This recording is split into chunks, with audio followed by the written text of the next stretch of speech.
Next we can introduction. Ashneer is a well-known name across India. Ashneer started his journey in IIT Delhi, where he studied engineering, and then followed by IIM Ahmedabad. And like a lot of us who will be in that unfortunate spot, went on to do investment banking. Thereon, Ashneer has founded two startups, Grover and then famously BharatPe. But his first big sort of public fame came with Shark Tank India as a shark for the famous television show. Ashneer, thank you for your time. We're really honored to have you. And without much ado, I think I'm just going to run straight into the questions. So Ashneer, we know obviously that you've built two startups, and the way it looks, a third unicorn is on the way, ClickPay. But because you've already built Grofers and you've already built BharatPe into a $3 billion brand, my question to you is this: there is nobody else who can answer this better than yourself. What is the secret behind building unicorns in India? And how does anybody of us do the same in India in the 21st century? Can you hear me at the back? Okay. Yeah, one, I was confused whether I have to do this session in English or Hindi, right?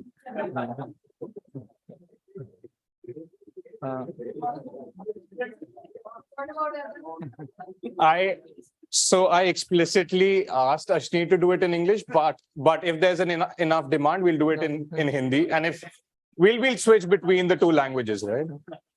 नहीं यार मतलब मैं तो Hindi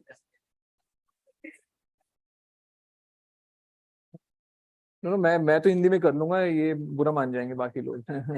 I think we'll stick to English because we've got a diverse crowd. Yeah. मेरे को वापस London भी जाना है. पता लगा मेरी कैब कैंसिल कर दी इन्होंने. No, so I don't know what the secret sauce is. Like I'm not in the sauce making business. I'm in the business of doing tech startups.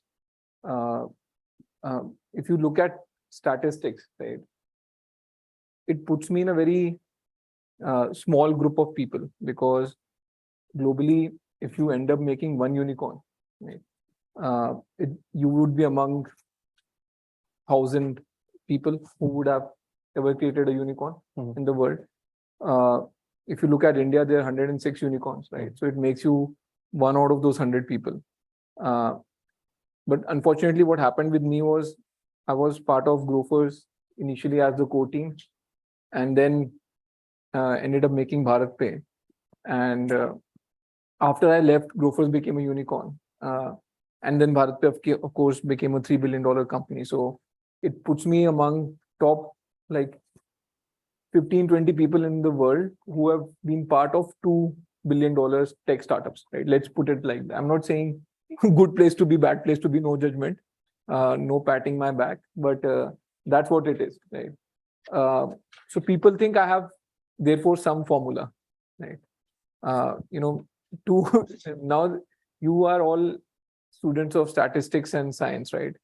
To make any empirical judgment, you need 33 data points. That's what I learned back in maths, right? I have only 2 data points. So I can, extrapolate it which way, and you still go back thinking, ha, sahi bol raha hai.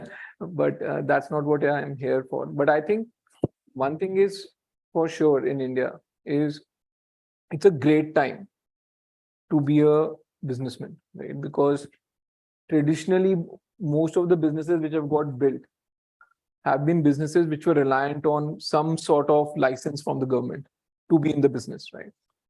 And therefore, it was all about your ability to swing things, right? Right way or the left way, it doesn't matter.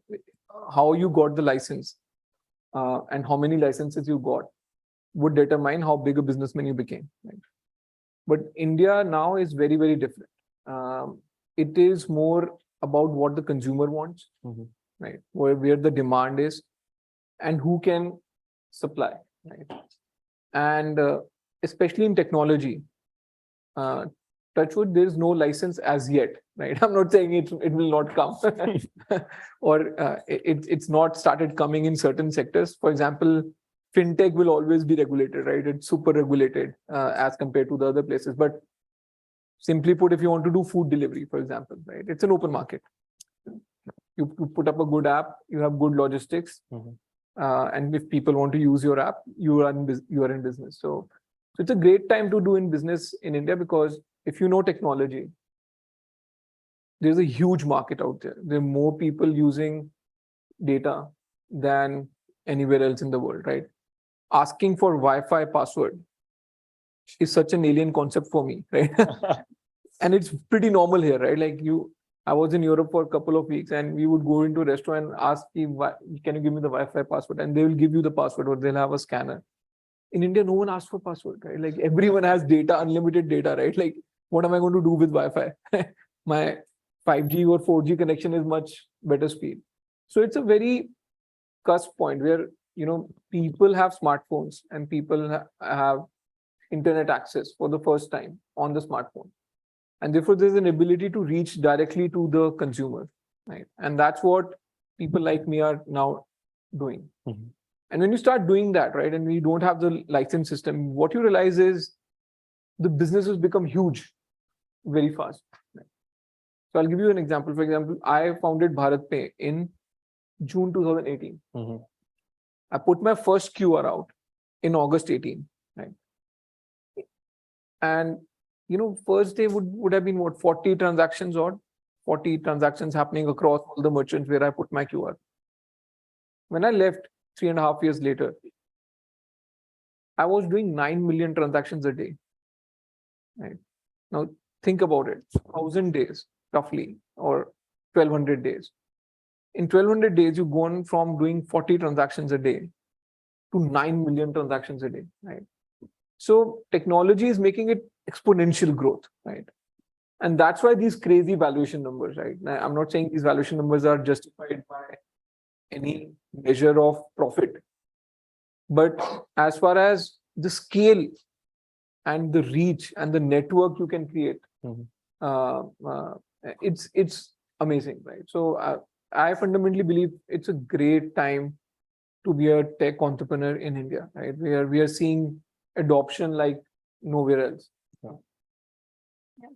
So Ashneer, like you just mentioned, that it's a great space to be an Indian entrepreneur. But if you look at the global level, India is yet to produce a dominant player, say Airbnb, say Revolut. What do you think is the reason behind this, and what will it take for Indian startups to grow globally? See, the two fundamental reasons for that, right? First, as a country and as culturally, we are not expansionists. Like very what do I say? Politically incorrect thing to say, sitting in England, but it is what it is, right? Like Indians have never occupied any other country's territory, right? As a collective set of people, it doesn't come to us, right? We are not looking to go out and expand, right? So that's the more cultural reason to it. The other reason is it's too early, right? First of all of us have got scale, but we are still to cross the profit thresholds, right? So we have bigger problems to solve for ourselves sitting in India, because okay, I'm doing 9 million, 10 million transactions a day, but am I making money or am I losing money every day is the question, right? So I have to start making money in India, and whatever money I make out of my business, I have to reach a stage where putting that money back into India is giving me lower returns for me to think of going to another market, right? I'm not even saying whether I go west or whether I go east is again a question of where I get better returns on. But the fact is, A, we have to make profits in tech startups. B, even when we start making profits, we have to ask ourselves the hard question: do I reinvest my internal accruals back into India or back into some other place where I'll get higher returns?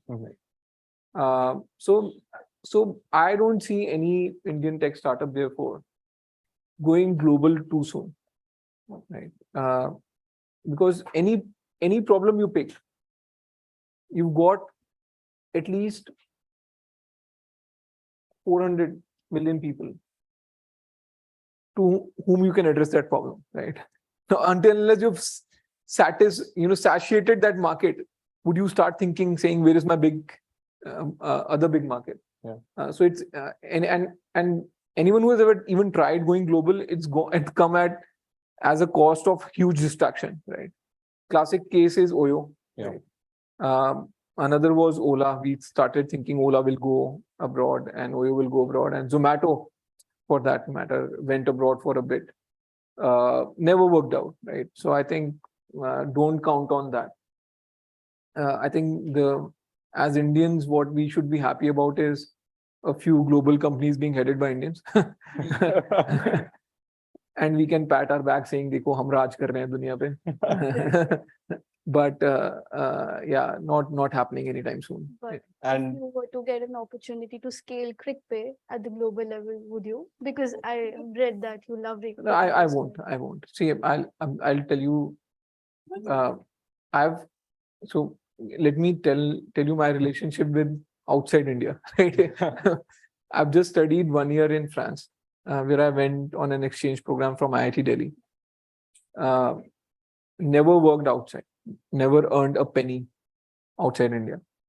I've been to US a lot and UK a lot to raise funds. And some people would call me a prolific fundraiser. I take it as a not a good thing to be known for. But I have raised close to $800 million from the biggest of investors in the world, right?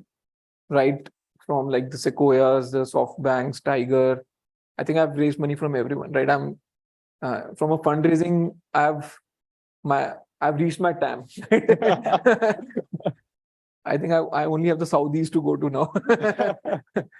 But that's all I've done, right? I don't understand the market outside. I'm not saying it's great or bad or saturated or anything. I'm not passing a judgment. I just don't get it. Yeah. Right? I'm a born and brought up Delhiite, very, very local in my thinking. Right. And I just love the fact that there's so much to do in India. That why should I look outside? The only thing I do is holiday when I come outside India, and that's it. Yeah. well, our companies might not have gone global, but our politicians truly have, with Rishi Sunak and everybody else sitting in the parliament in the UK today. Okay, Ashneer. So going on from startups to the entrepreneur, right? You're a very interesting entrepreneur in that you've just started QuickPay and you have become the face of the company. You have become the marketing guru of the company. You're leading the company in every aspect and form, right? You've achieved this sort of cult-like status almost. And the only one that I can sort of draw a parallel with in that respect is perhaps Elon Musk of the US, right? He's got a similar sort of like cult-like status of, loyal army of followers and so on. And that arguably reduces your CAC and your marketing expenses and so on. That's like every entrepreneur's dream to be there. So I'd like to understand a little more about this brand of an entrepreneur. How does this happen, and how do you build this cult-like status? Yeah. Again, the assumption is that I know everything. Right? Things just happen, right? It's see, building a personal brand is not something taught in any course, right? At least I have not studied that.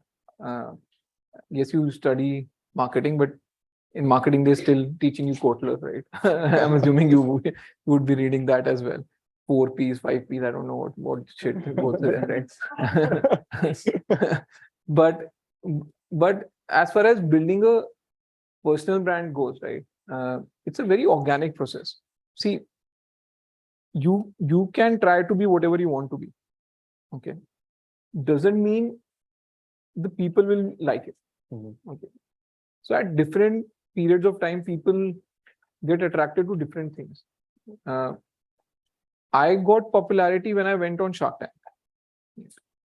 And I think the reason I got popularity on Shark Tank was because I was very raw. I had not even watched a single episode of Shark Tank US before I went on the show as a shark myself, right? So I had no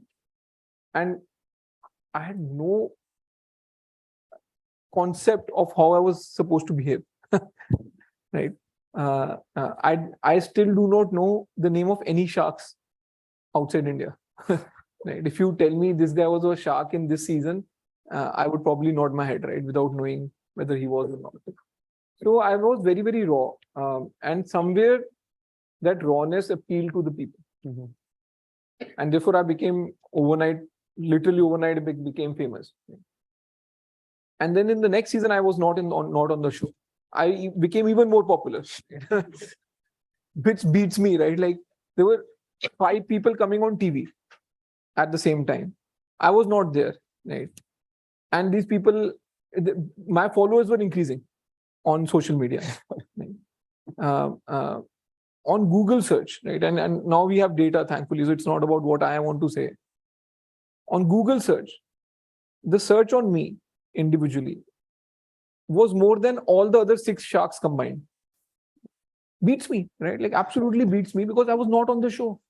I was not coming at 10 o'clock in the night on a prime time TV, right? I was sitting at my home making some funny reels on Instagram, right? And people were liking that more than the show after I left. So yeah, sometimes you appeal to people, right? And it's very hard to put a formula or retrofit why you are working the way you are working for everyone. But yeah, I think one thing is there is I don't care about political correctness for one. I just don't care, right? And second thing is I don't have any fear. Right? Like I'm literally fearless, right? Like in the sense that I genuinely don't. I think some nervous system disorder or something, right? But I don't fear anything, right? Like so, I don't mind speaking my heart out, right? So I think that's the 2 things, and the genuineness, I believe, which appeals to people more than anything else. I think I'd like to add to that. If you go onto YouTube and type Shark Tank India, even the season 2, the first hashtag that you see on the videos is actually Ashneer Grover, which I think speaks a lot about the brand that you've built. But that's bad business for me. I'm not making money out of it. Is it true that you have equity with Shark Tank India? No, I don't have any equity. So Ashneer, in your book Doglapan, you've candidly accept that you've made some wrong hiring decisions. Now with the new startup ClickPay, how do you ensure that you sort of not make the same mistakes that you did? So I've gone to the other extreme. I don't hire now. Less people, but you still do that. Yeah, very less people. So, no, yeah, I think, see, as a startup founder, you go through your journey, right? So, see, the thing is, either you have profitability, which is your key metric. But unfortunately, as I told you, for all of us so far, profitability has not been on the horizon. So for all the startup founders, how you measure success is scale. Okay. One of the measures of scale is number of people working for you. Right. So when you're doing your first startup and it's moderately successful, and when you hit a number of 500 people working for you, right, you feel great, right? You feel, I came from nowhere and now I'm writing paychecks for 500 people every month, right? If you do a slightly more unicornish kind of a startup, you'll have maybe 1,500, 2,000 plus people working for you, right? And I'm telling you what as a founder you feel, because it's a very lonely life you are living. When you have 2,000 people, you have fucking no clue who does what, right? You have no clue, right? And I'm telling you a real story. There was again a unicorn. I won't name him, and I met this guy, and I had roughly 350 people in my company, and I was already valued at 3 billion, and I had 60 software engineers. And I met this guy at Diwali party, and I said, how's business? And he's saying, yeah, great. I said, how many people? He said 2,200. right? And I said, how many engineers? And he said 600 engineers. Right? And he was actually valued around 1.5 billion or so, right? And I, and not me, actually, my wife, genuinely asked him, itne log karte kya hai? What do these guys do? Right? Genuine question, right? Like out of curiosity. And that guy was staring in the sky, right? And he was like lost somewhere. So actually the question hit him very hard because he didn't know itne log karte kya hai, right? So, in that journey of building a startup, like we have no one to look up to. Yeah? Like traditional businesses have been there for ages, right? Either you come from a business family where the family is teaching you, you have these many people, you scale at this pace of the internal accruals, this much goes into investment, this much you take out as money for expenditure. We're all first generation entrepreneurs. There's been no internet before us, right? So we are building things at the pace we are building, right? Sometimes, and we are making genuine mistakes, right? Sometimes we are given targets saying, you hit this scale, I'll give you this much money at this much valuation, right? And then all you want to do is hit that scale, right? It doesn't matter. So where you had to build software, you'll be putting ops people saying, okay, let me hit that scale. He just told me to hit that scale. He didn't tell me I have to do it through software or through people. So let me just put people behind it. And so all of us have, in some sense, indulged in overemployment or disguised unemployment, whatever you call it, right? All of us have indulged in that. And I think now that we are going through a lean phase in the Indian ecosystem, that will also teach us now how many people we actually need. Right? And that's why you see so many layoffs happening.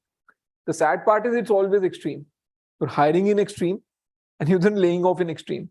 Hopefully in the next phase, it will be moderate hiring and layoffs, which are more natural pace as against all these peaks and troughs. Totally agree. Yeah. So in my new startup, one of the things I wanted to do was not deal with people, right? I didn't want to answer to anyone, what do these people do? And one of the startups I look up to is WhatsApp. To me, I don't know if it was just being at the right place at the right time or just smarts, but they had 55 people when they got sold as a $20 billion cash sales. It was sold to Facebook, and look at the outcome, right? Like even if you take away the investor money, you take away what the founders kept, everyone made double-digit to triple-digit $1 million as an outcome, right? And I feel like that's the best thing to look up to. Can you build a product which is still not been beaten in the world with 55 people and everyone got a cash outcome, including the investors? Right, Ashneer. The next question actually comes from a cousin of mine who works in the Indian VC space, and he's told me we really need to get Ashneer's view on this, right? So recently, Sequoia obviously split their fund in India and China, right? XV partners, 15 partners, I'm not sure what they're called now, but they've split up the India fund. And that has attracted a lot of commentary from sort of veteran VC investors like Chamath of Social Capital. And he says that, he doesn't understand why Sequoia would leave a market like India.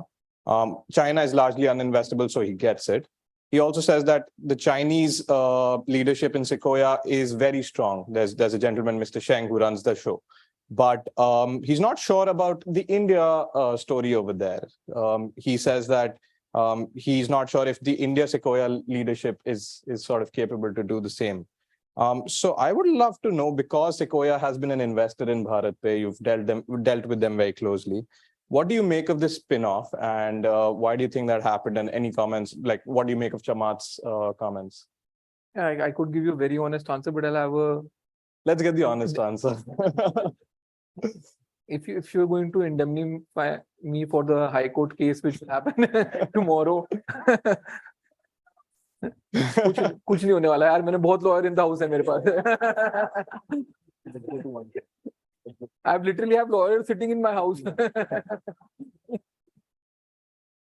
no. Actually, uh, uh, here's the thing, right? Uh, in business, you have to be smart, right? Absolutely smart. There's no other qualification that you need. Yeah. Okay? Uh, why Sequoia got split, I don't know. Mhm. But some of the things I've read makes me laugh, right? Like literally laugh. One of the partners wrote a story saying India is red, right? He said that's the reason they're giving. India is red. Red is the color of vermilion. पता नहीं क्या क्या लिख रहे हैं, right? Uh, and Sequoia is green. Now green is made of yellow and blue. So if we mix blue and red, we'll get purple, which is the new color of peak XV partners. Right? This is what I read, right? And I was like, shit, man, like this guy should not be anywhere near a checkbook.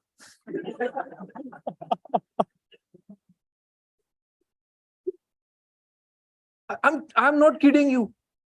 This is what a guy has written as an explanation on why Peak XP Partners has a purple logo from the Sequoia's green logo and how they made the transition, right? Which tells me they have no clue, right? It's some PR and marketing guy sitting there and saying, give this bullshit out and propagate it at speed of light, right? I don't know what those guys do, right? In my personal dealing with them, I would never want to deal with them in my life. Right? Even if like that has to be the last dollar I have to ever raise to feed myself, I will not do it. Like I'm very clear, but I'm coming from a very personal position. To me, you're as smart as the money you make. As simple as that, right? Not what you say or how you appear. No. You are only as smart as the money you make. The only people who have made money in India in the tech space are the Chinese. Alibaba made the maximum return out of India by putting money into Paytm and making Paytm do a $22 billion IPO, right? Which is now valued at 8 billion, right? But they were smart enough to ask for a secondary, right? Whatever the situation was where no one wanted Chinese people and therefore they got an exit at $22 billion, they made the maximum amount of money, period. The second smartest guys who have ever made money is Tiger, right? Who were the leaders, found Flipkart early on.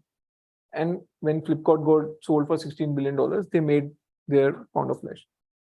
I am not aware of anyone else who can claim they've got more dollars out of India than they put into India, right? So, yeah, that's where we are. And why don't you call the Sequoia guys here, right? Ask them, how did you come to? That's why this fit. That's the question. How do I see? Here's the thing: I was not sitting in Sequoia office, no. See and I put my views out on Twitter, saying कि बाप ने नाम और जायदाद दोनों से बेदखल कर दिया. If that wasn't honest, I don't know what will honest be, but I'll leave it at that. So Ashneer, like we just talked about, there are personal constraints that we have not reached the threshold profit limits, and that is why we're not scaling up globally. But now speaking about another stakeholder, government, what do you think is the role of government in not only allowing, but ensuring the startup scale up globally? Like, Yeah, I think the role of the government is just to stay away. Well, don't get into what you don't understand, right? See, I think so with all respect, the government has already done some great stuff, right?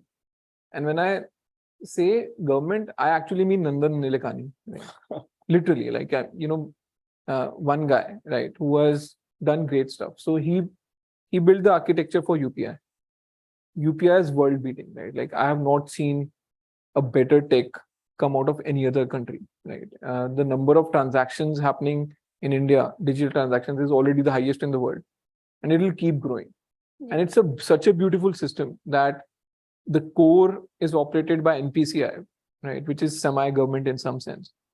And the apps and the distribution is done by all fintech startups. Like for the merchant side, it was being done by BharatPe. For consumer side, is done by Paytm and PhonePe and Google Pay. Right?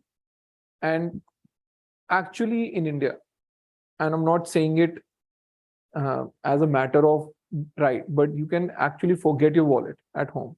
Yeah. Just walk out with your phone.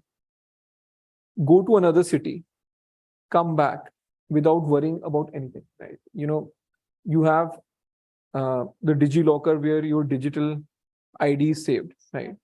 Which is accepted everywhere, right? So even if you go to the airport and you want to enter the airport and board a flight, you only have to show that.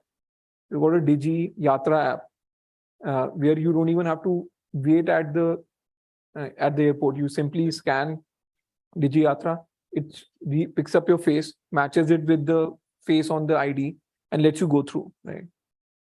You have UPI you can use everywhere. You've got all the cab apps. So literally, you want to order food, it'll happen online.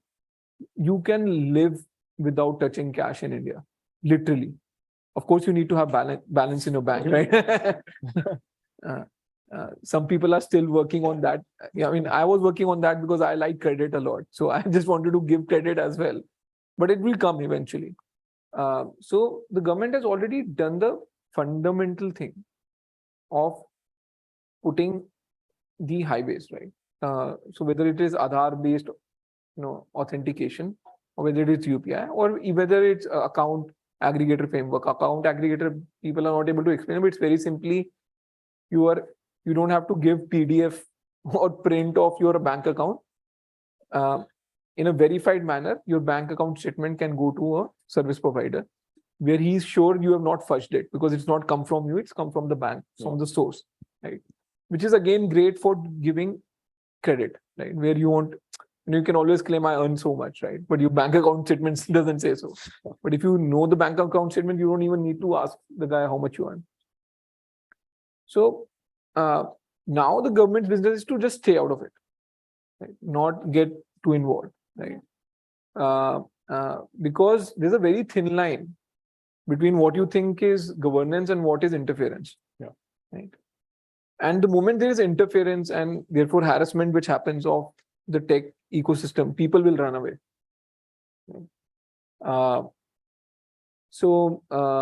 Yeah, that's my view. And of course, I have a very strong view on taxation, at least, right? Like leave some money with the people, yeah. Like 15% just. yeah. So yeah, I feel if that one thing the government can solve, because see, the growth in the economy is not coming through government spending. The growth in the economy is coming through private enterprise. Right? Now, the moment, let's say there's $1 and the government takes away 4 of it. Right? Now that 4 is not adding to the growth. Right? That 6 left is adding to the overall economy's growth. Yeah. Right? What if that 6 was 8? You'll have higher growth, is my view. I'm not an economist, and some people get very offended when I talk about economics, right? Saying कि इतना ही simple था तो सब कुछ तो ही कर ले, right? हम तो पागल हैं यहाँ पे PhD करके बैठे economics में. No, I completely get that, right? But I'm, as a businessman, my views have to be simplistic, no? Yeah. If I start talking like a PhD, right, then what is the PhD guy going to do, right? I have this view, right? So here a lot. You know this guy called Bacha, right? He's a rapper, right? Very famous guy. He's also like me, always misunderstood, right? So I met him one day, and I said, "What pains you, right? Like he's super successful. Like he puts out a song, it's a hit, right? He's millions of views on YouTube. He's got Bollywood going after him. Everything goes." And he says, "Everyone tells me you're not a singer. You're not a singer. You don't have any sense of, the chords and the tones and all that, and the technicalities of singing. You're just a guy who gets lucky. Right? That's what he gets told. Right? And then I asked Bacha, yeah, I get your pain, right? But how do you respond, right? And he says कि मतलब वो हिंदी में बोला था और गाली देके बोला था, मैं गाली नहीं दे रहा. But he said कि BC अगर मेरे में टैलेंट होता तो तू सोच मैं क्या करता.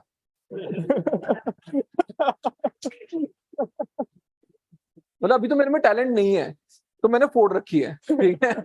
तो तुम ये सोचो कि मेरे में टैलेंट होता ही नहीं होता तो मैं क्या कर लेता, right. So I'm using his line because I don't want to give mine, but but you know, as an economist, you can be offended by what I'm saying, right? Saying ki, taxation is much more complex. There is, elasticity, blah blah blah. But like, I ended up making $1 billion business by simply doing one maths, which was saying a merchant was being charged 2%. And with UPI, the cost of that providing that 2% was zero. So I made that 2% zero and I got the whole market, right? So I have always built businesses by being simple, right? So I have very simplistic and very crude views, Yeah. but that's what it is. Yeah. You had a very interesting stat put on your recent article saying that 5 months of our income is something that we give it to the government. No, so, but people are not doing that maths, no. See, Yeah. people love to do differentiation integration, right? But they don't want to do multiplication. Right? Now, if you tell me if you have a 40% tax rate, marginal tax rate, and you have 12 months in a year, 12 into 4 is 4.8. 5 months goes away, right? Like that's fifth class maths. What do I do? I just said that fifth class maths. People are saying, "Arey, wow, what insight!" I'm saying, like, no, dude, something is wrong with you. I think I'd go on asking questions, but I think the audience is eager to ask some questions over there as well. So why don't we start over there? Yes, sir, please. Yourself, please.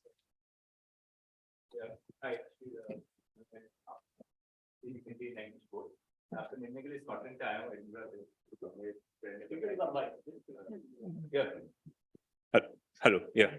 So my question is a little bit more personal. आप अपने family के साथ आए हैं और usually ये सोचा जाता है कि जो मुझे समझ में आता है कि इंडिविजुअल सोसाइटी बहुत ज़्यादा उनकी प्रोडक्टिविटी हाई होती है और जो हमारे ट्रेडिशनल सोसाइटी है उसमें प्रोडक्टिविटी उतना ज़्यादा हाई नहीं होता. And I've seen a lot of your videos, आपके love stories है you and Madhuri, and आपके Instagram I follow her and I follow her more than you. और पूरा फैमिली का जो फोटोग्राफ होता है और सब आप लोग जहाँ बाहर जाते हैं वो बहुत अच्छा लगता है देखने में. At the same time I realized that आपने जो insight दिया अभी 2% का, and you always mentioned that you realized that you were getting money on 12% from people and then charging 36 on the other side, and that has been the core to, I mean, also a core to your success. So that this kind of insights does not require somebody to be painfully individual, कि हमारा family भी हो सकता है एक Indian type of living और साथ साथ हम बिजनेस के लिए सोच भी सकते हैं, which you said multiplication versus the differential calculus का जो डिफरेंस है. तो आप क्या बोलना चाहेंगे कि अभी जैसे आपके पास जो इश्यूज आपने बताया कि कोर्ट के इश्यूज हैं, ये इश्यूज हैं, और आपने जैसे स्टार्ट किया with life with Madhuri, your family and you bring your family here, and अभी भी आपके फैमिली आपके साथ है, आपको सपोर्ट कर रहे हैं, तो कितना इम्पोर्टेंट है हम लोग को कि इस तरीके के सिस्टम में भी हम बिजनेस कर सकते हैं, basically Indian family system. Yeah, so yeah, sorry for the you've asked a question for longer than I've ever given an answer, right? So no. So I think what you fundamentally is asking is that just for the uninitiated, I have 6, 7, I don't know how many cases going on in the court, right, against me, right? And I have a fight going on with my own set of investors. I think the question is, does that change your view on, working with family or it doesn't, right, at all, right? I think if you look at the Indian economy, right, all traditional businesses have been family owned, right? As business graduates, right, the only 2 companies I'm leaving the MNCs out, right, the multinational corporations out. But the only two companies we ever heard of were professionally managed, right? Where the largest shareholder was not the guy running the company in some sense, was ITC, right? And Larsen and Toubro, right? At least when I was, Infosys is still promoter. It's still Narayan Murthy who, now of course he's given the rein to some other people to run it, but I'm saying he ran the company for the longest period of time as the largest shareholder. Other than that, if you look at everything, right, it's all family doing business, right? And what's strong in it, right? Like, if you look at Reliance, right, it's the whole family which runs the show, right? If you look at Adani, it's the family which runs the show. Even new age businesses, right? Like even if you look at Nykaa, right, which is Falguni Nair, Sanjay Nair, Falguni Nair, both the kids, everyone is involved in the company, right? So see, this is a very stupid concept that if the family is involved, there's misgovernance, right? Where did that come from, right? We have the same laws as the laws you have in England, right? We also know what's a arm's length transaction. We also know what's a related party transaction, right? So you can still work with your family and still be completely compliant, right? Completely well run, right? I don't think there's any conflict in that, right? But if you come from a very Western concept, especially a very American concept, right? In America, you have organizations where the shareholding and the management is completely different, right? Because the shareholding is all institutional, the management is all professional. Or you'll have another extreme where the family owns 100% of the business, right? So they have a view that either everything is done by the family or nothing should be done by the family, right? And therefore they will always see you with that lens, right? And in India, the startup ecosystem is pretty young. It's only 10 years. So people are just coming up to speed with these things. My view is, in your heart, you have to know your truth, right? What the other guy thinks because of you working with family, not working with family, is his problem. It's not your problem, right? As long as you have not done anything wrong, right? You should be absolutely unapologetic about it. We'll take another question. Let's go with Arvind. What does governance then mean to you? Like, how do you think about the concept of governance individually and as a corporate? Yeah. Here's my view, right? Individually, it is how you operate when no one is watching, right? I have no one watching. I have this wad of notes lying in front of me, right? I'm not taking anything and keeping in my pocket. That is self-governance. Saying, boss, that doesn't matter if anyone is watching or not. This is company's money. I'm not picking up and putting in my pocket, right? As far as the board is concerned, right? Now, here's the funny thing. I ran the company for 3.5 years. I gave monthly MIS to all the investors. And I had top 10 investors of the world with me. So I'm giving them monthly what my numbers are, broken down into each cost head. Then annually, there is an audit happening by Deloitte. Okay. So Deloitte is doing an audit on how are the company's numbers true and fair, right? And then I've also appointed special auditors on internal controls and everything. Right? Now, when everything is happening for 3.5 years, there's not even a whisper of anything. Everything is fine, kosher. Reserve Bank of India has also given a bank license to me, right? By the way, I'm the only guy in the world who below the age of 40 has saved a bank. I saved Punjab Maharashtra Cooperative Bank, rebranded it at Unity SFB, put $100 million into it, right? When no one would touch it. Right? So I even saved a bank. RBI has done a check on me individually, saying, boss, is this guy kosher or not for us to give a bank license to his company, right?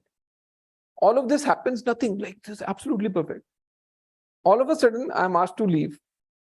And then the allegations start coming out, right? And in the last 1.5 years, all that my ex-company has done is fight me in court, right?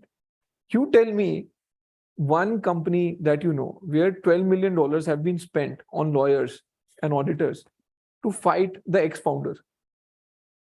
And my point there is, what's the point of having a board? What's the point of having auditors, right? If eventually you're going to all come back and point a finger to an individual, then might as well call yourself a proprietorship, no?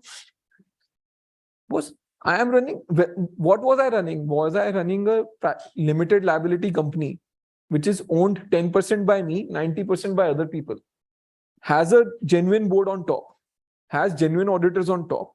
Everything has been done as per the books. Everyone is saying everything is okay, right? Or you say, no, we don't, as board, we don't know what was happening in the company. As auditors, we don't know our job. Everything was being done by this guy. So that's where I find myself in. And it's a very interesting situation, right? I take it, some people think I get offended that there's so many cases, so much crap gets written about me. I'm saying when I come out of it on the other end, I would have cleared the air on a lot of things which people have not even tested in India so far. So yeah, it will take time, right? But I think I'm very happy going through this whole process because end of it, I will come out absolutely clean. I'm very sure about it. And the people who look stupid are my investors. Because when I left the company, just pause and see what was in the company.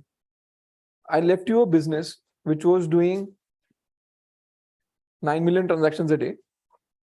You had lent out $1.5 billion. You had a bank license. You had a $400 million cash still in the company.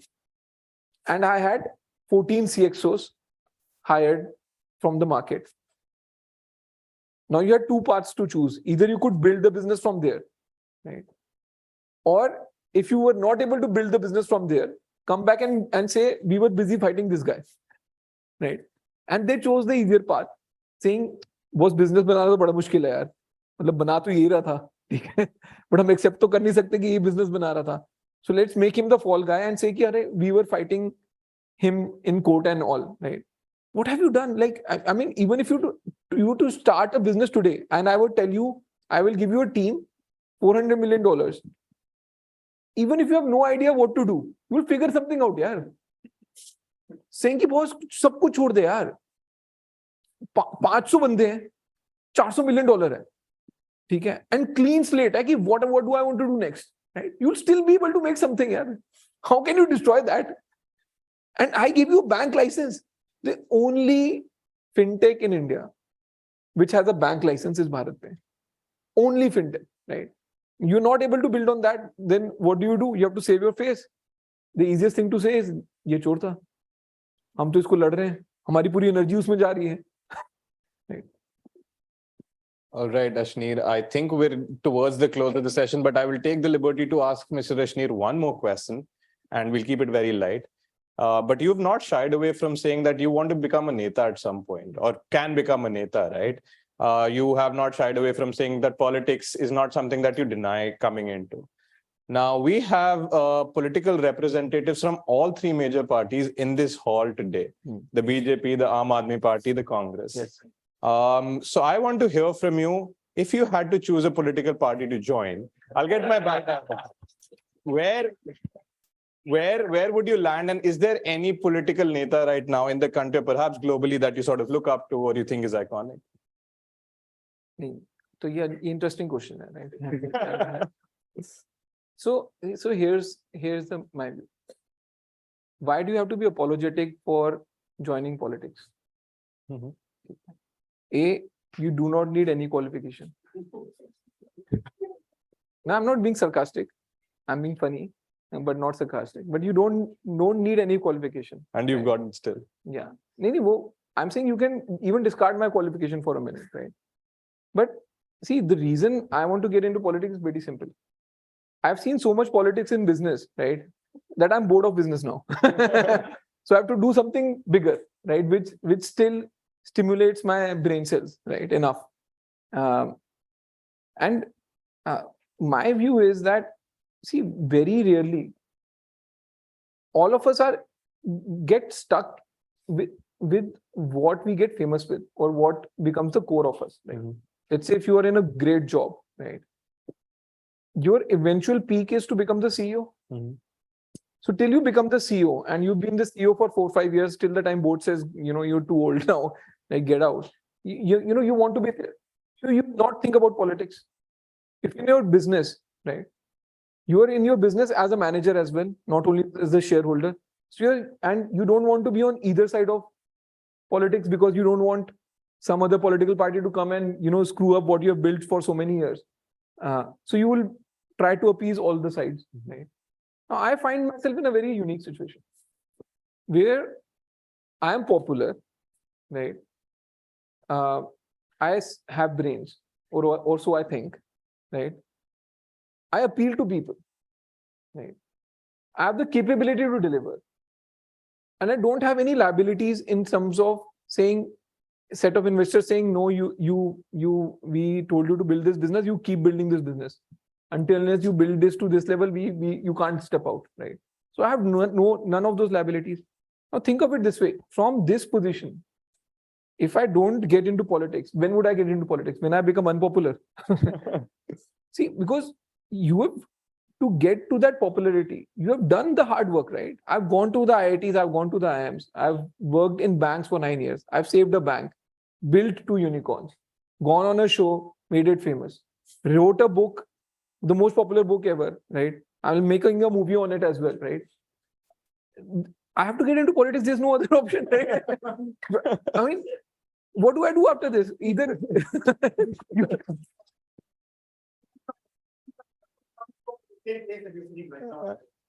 but doesn't mean I'm joining Congress, right?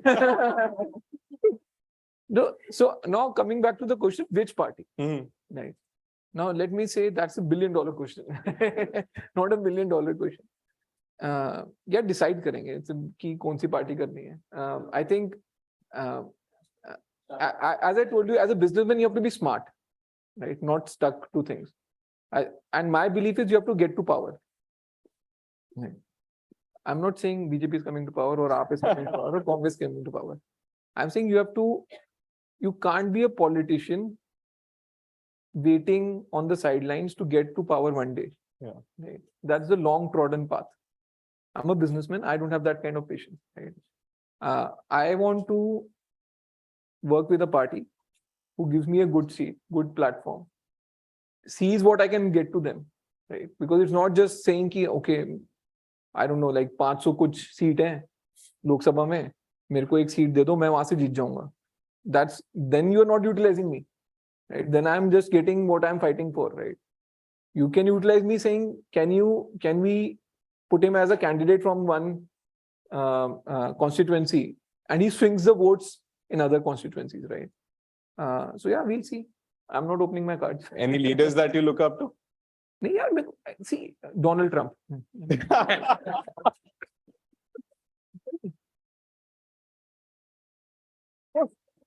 Here's the thing. Yesterday was his birthday. Yesterday was also my birthday, right? So, so born on the same day. But I just love the guy. He's a hardcore businessman. At the time when he was in power in the US economy was at its peak. The world economy was at its peak, right? No wars happened. No buildings got blown up, right? Now you can say, oh, he had nothing to do with, he was a buffoon, just, being a buffoon, while all of this was happening automatically. Then as a world, we are better off with these buffoons only, if that's how it happens, right? So my view is Donald Trump is one of the, to me, is an epitome of what a politician should do. You can laugh at it.